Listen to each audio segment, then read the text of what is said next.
Thank you. Thank you so much, Mr. Sanjeev Kapoor. That's very well said. And here we have one more celebrity, one more public figure who's been very closely associated with the Tata Group, going about once again mentioning that it is absolutely inevitable that the man deserves the legacy that he has left behind, not just for the country, the countrymen, but people across the globe.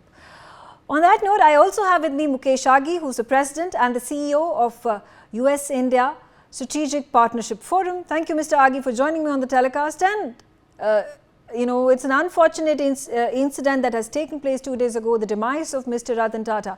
How big a loss do you feel it is for India, Indians, and the global business community?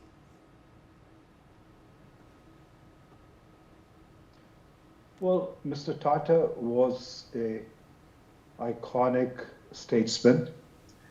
He was a business leader, but he was also brand India internationally. He studied and worked in the US, and so any large company which was interested in looking for a partner in India, they would always reach out to Mr. Tata for a potential partnership. So he represented, I call, the ethics, the opportunity, and the iconic vision of India, and in a very, very positive way.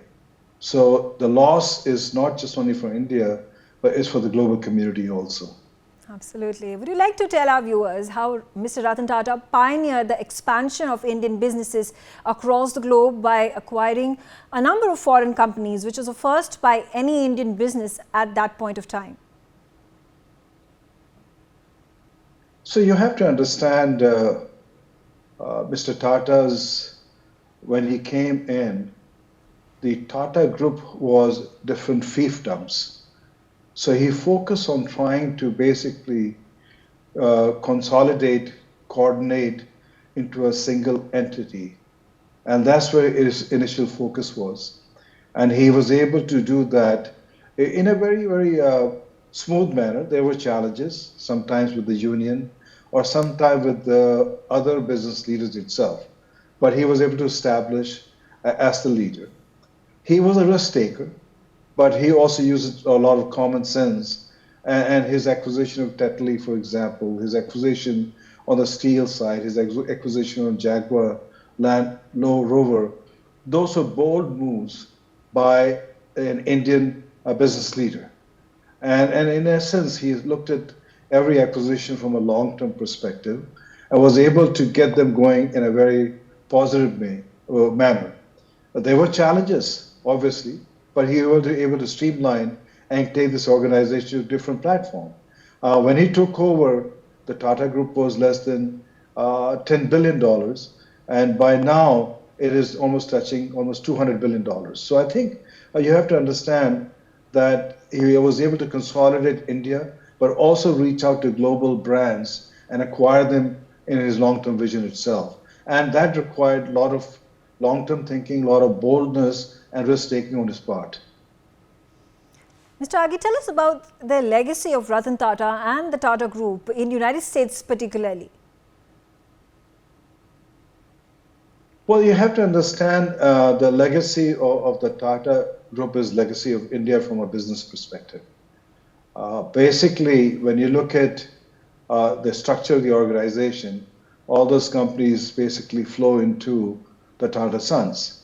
And Tata Sons is a trust which basically redistributes the profits into hospitals, into education, into research, into other charitable environment in India.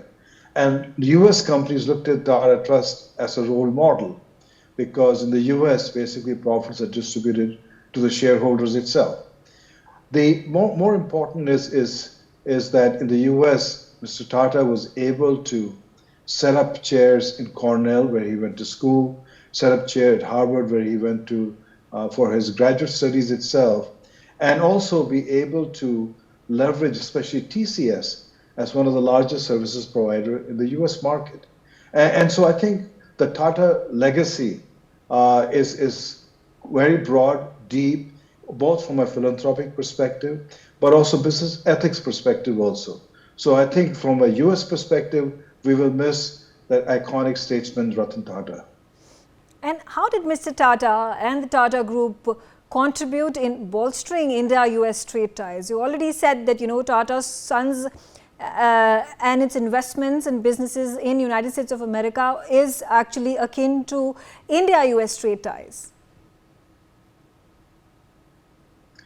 Well, tremendously. You have to understand that, yes, they're focused a lot on the business side, but the economic relationship between countries only happens when you're able to also cross the path on the diplomatic side.